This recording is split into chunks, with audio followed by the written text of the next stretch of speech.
जे ब्रह्मपुर सहर वृद्धि निश्चित भाव में ब्रह्मपुर सहर रास्ता को चौड़ा करने ये तो 6टी रास्ता को आम प्रथम टेकअप करूँ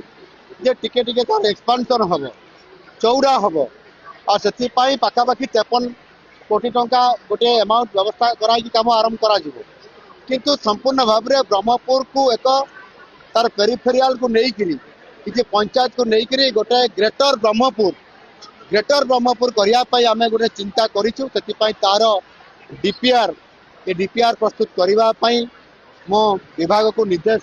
या पर गला देवी ता आगु केवल से सिटी उपर जदिव डीपीआर कर ग्रेटर ब्रह्मपुर ये गोटे कर आगामी दिन में निश्चित भाव में ये ब्रह्मपुर सहर को आहरी अधिक गुरुत्व दिज्व